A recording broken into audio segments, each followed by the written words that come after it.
The biting wind of late November 1893 swept across the cobblestones of Manhattan's Fifth Avenue, carrying with it the scent of coal smoke and the distant, rhythmic clatter of carriage wheels. At the corner of 34th Street, a monumental structure of brownstone and marble stood as the undisputed silent monarch of New York City's social landscape. This was the residence of Caroline Schermerhorn Astor, known simply to the world as the Mrs. Astor.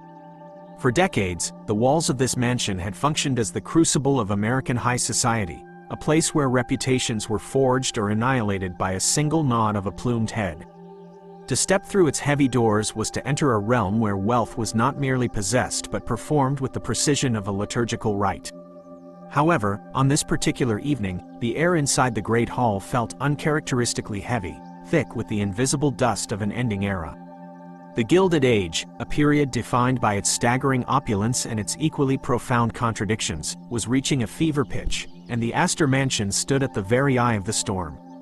It was a house built on the bedrock of old money and exclusivity, yet the world outside its polished windows was changing with a ferocity that even Caroline Astor's formidable will could no longer contain. The rise of the Astor Empire was never a matter of chance. It was a calculated ascent fueled by the acquisition of Manhattan's very soil. Long before the ballroom at 34th Street became the inner sanctum of the 400, the Astor fortune had been carved out of the rugged fur trade and the strategic hoarding of New York real estate. By the time Caroline married William Backhouse Astor Jr., the family had transitioned from mere merchants to the closest equivalent of American royalty. Caroline, a woman of stern countenance and unwavering adherence to tradition, took it upon herself to act as the gatekeeper of this new aristocracy. In her eyes, the mansion was not just a home. It was a fortress against the nouveau riches, the railroad tycoons and steel magnates whose fortunes were growing faster than their manners could evolve. Every inch of the interior was designed to intimidate and impress. The great staircase, carved from dark woods and illuminated by flickering gaslight, served as a stage for the nightly theater of social hierarchy. Here, the 400, a number supposedly dictated by the capacity of Mrs. Astor's ballroom, gathered to reinforce their status through elaborate 10-course dinners and whispered alliances. Yet, beneath the veneer of gold leaf and velvet, the foundations of this empire were beginning to groan under the weight of a family feud that would eventually tear the mansion down. The curse of the mansion was perhaps not a supernatural phenomenon, but a psychological one, born from the bitter rivalry between Caroline Astor and her nephew, William Waldorf Astor. The conflict centered on a seemingly trivial but socially lethal dispute over who held the right to be called the Mrs. Astor. When William Waldorf's father died, he believed his wife, Mary Dahlgren Paul, should inherit the title as the wife of the senior male Astor. Caroline, however, refused to relinquish the mantle, asserting her dominance through sheer social gravity. The tension manifested in the very architecture of Fifth Avenue. Living in the adjacent half of the sprawling brownstone complex, William Waldorf grew increasingly resentful of his aunt's shadow.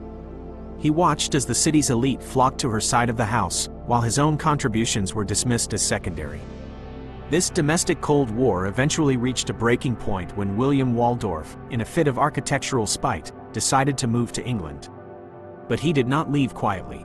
He ordered his half of the mansion to be demolished, replaced not by another home, but by a towering, noisy, and commercial hotel, the Waldorf. It was a strategic strike intended to make his aunt's life a living hell, surrounding her private sanctuary with the unwashed masses of the public and the constant din of commerce. As the Waldorf Hotel rose to its then staggering 13 stories, it cast a literal and metaphorical shadow over Caroline Astor's ballroom. The elegance of the 34th Street mansion was now juxtaposed against the bustling modernity of a world that valued accessibility over exclusivity. Caroline tried to ignore the intrusion, continuing her rituals with a grim determination, but the curse had taken hold. The proximity of the hotel brought a new kind of New Yorker to her doorstep: tourists, journalists, and the very social climbers she had spent her life excluding. The air of the mansion, once filled with the scent of expensive lilies and French perfumes, was now tainted by the coal soot of the hotel's furnaces. This was the beginning of the end for the empire on 34th Street. The battle for the title of Mrs. Astor had effectively destroyed the peace of the family seat, and as the 19th century drew to a close, the inevitability of the mansion's demise became clear. Caroline was eventually forced to retreat uptown, commissioning an even grander chateau at 65th Street, but the soul of her empire, the site where the 400 was born, had been irrevocably desecrated by the very bloodline that built it. The surrender of the 34th Street corner was not merely a relocation of a private residence, it was a profound seismic shift in the tectonic plates of American aristocracy. By 1894, the shadow cast by William Waldorf's 13-story hotel had rendered his aunt's garden a cold, sunless courtyard, a physical manifestation of the resentment that now divided the family. Caroline Astor, the woman who had dictated the social laws of a nation, found herself besieged by the very progress she had long sought to ignore.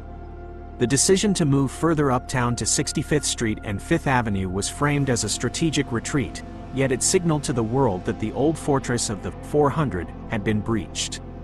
She commissioned the premier architect of the era, Richard Morris Hunt, to construct a double mansion of such staggering proportions that it would effectively silence any whispers of her decline.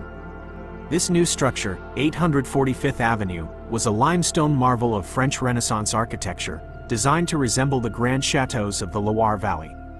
Its interior was a labyrinth of white marble, gold leaf, and Caen stone, culminating in a ballroom that could accommodate 1,200 guests, a desperate, monumental expansion of the original elite circle she had so carefully curated. However, the curse of the Astor name was not left behind at 34th Street. It traveled uptown in the form of deep-seated familial estrangement and the relentless march of the new century. While Caroline reigned in her new palace, her son, John Jacob Astor IV, began to embody the restlessness of a changing America. Unlike his mother, who was a relic of the mid-19th century, Jack was a man of the future, a mechanical tinkerer, a writer of science fiction, and a visionary who saw that the family's survival lay in the commercialization of their prestige. He recognized that the era of the walled-off mansion was fading, eclipsed by the public grandeur of the great hotels. It was Jack who eventually negotiated a truce with his cousin William Waldorf, connecting the Waldorf and the newly built Astoria Hotel into a singular, world-famous monolith.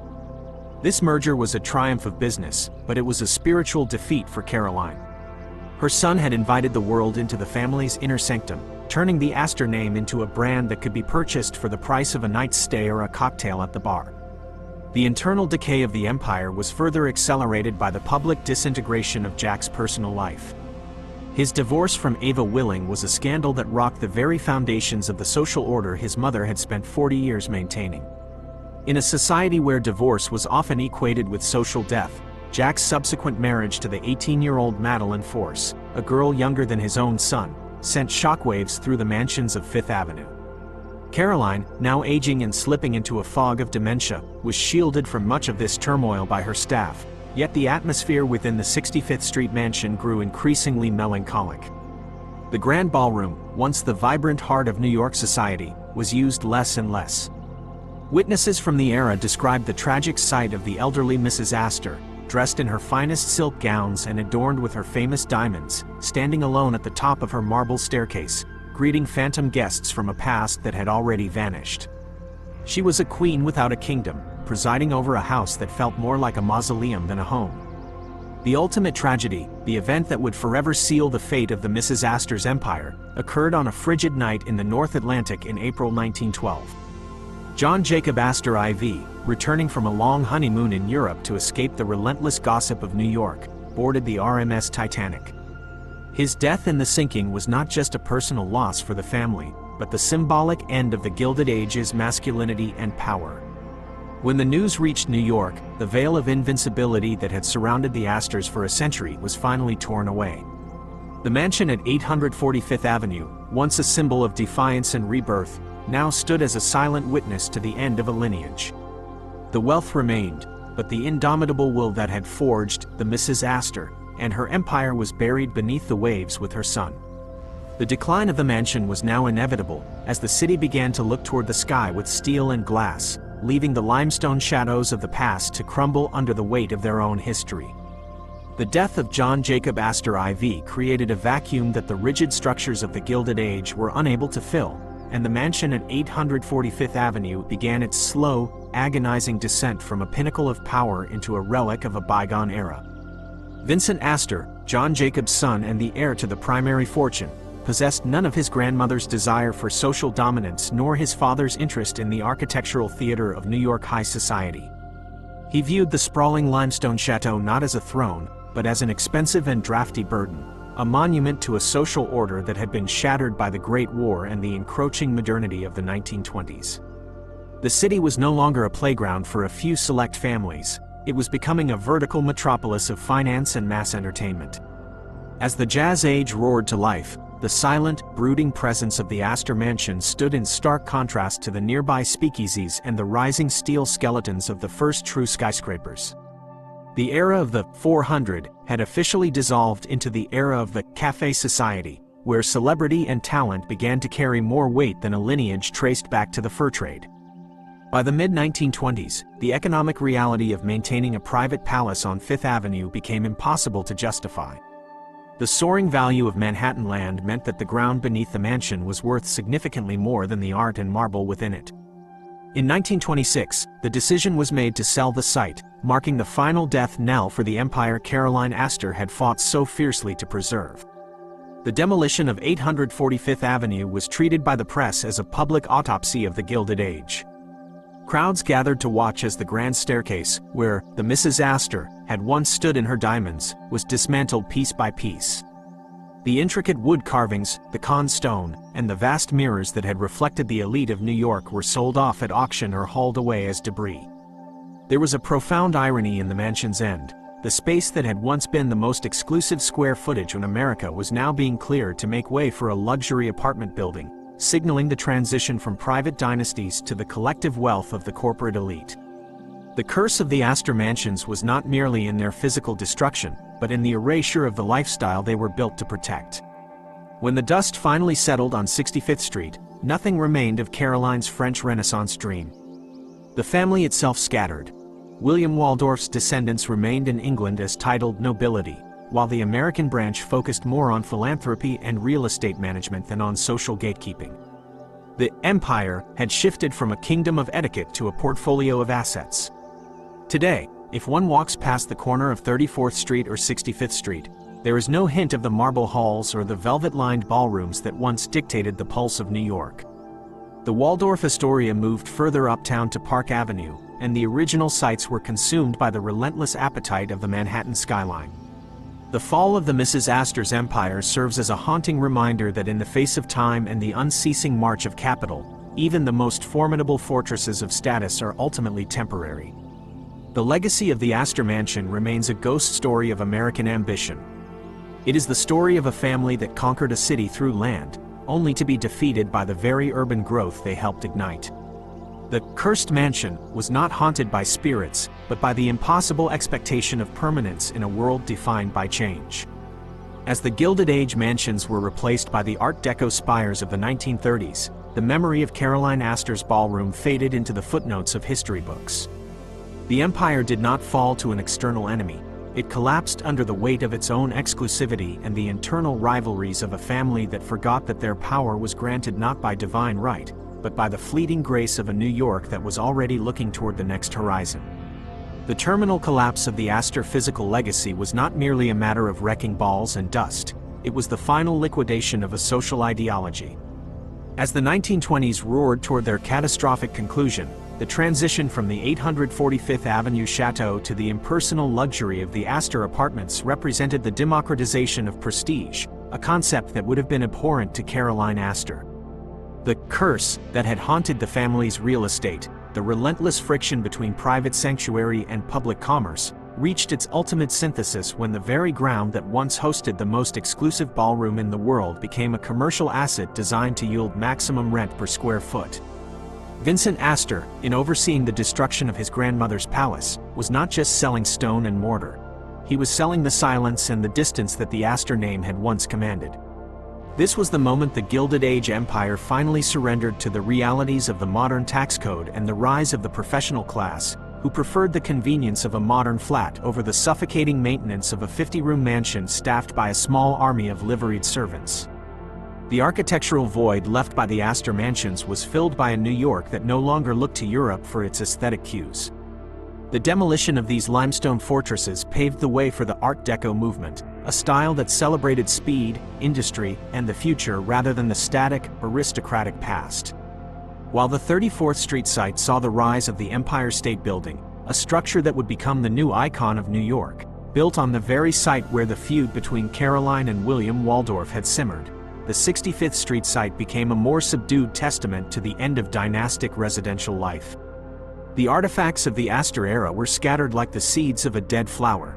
The famous Mrs. Astor's diamonds were auctioned, her European tapestries were sold to museums, and the mahogany paneling that had witnessed the forging of the 400 was often repurposed in the boardrooms of the banks that now controlled the city's wealth. The physical empire had been pulverized, leaving only a spectral presence in the street names and the social registries that still, out of habit, whispered the name Astor with a reverence that the current generation no longer understood. Ultimately, the fall of the Mrs. Astor's empire serves as a profound historical lesson on the fragility of social constructs. Caroline Schermerhorn Astor believed she had built a permanent aristocracy in a country designed for flux. She used architecture as a weapon to enforce a hierarchy that the American spirit, for all its flaws, would eventually reject in favor of more dynamic, albeit more chaotic, forms of status. The cursed nature of her mansions was perhaps nothing more than the inevitable tension of trying to hold back the tide of time with walls of marble. As the last of the Gilded Age mansions along Fifth Avenue were converted into museums or replaced by skyscrapers, the story of the Astors transitioned from living history into a cautionary myth. The empire on Fifth Avenue fell because it refused to breathe. It was a kingdom of ghosts long before the first brick was ever removed. In the end, the only thing that proved more enduring than the Astor fortune was the city itself, which swallowed their palaces whole and continued its restless, upward climb, indifferent to the queens and emperors it left behind in the rubble. Quote,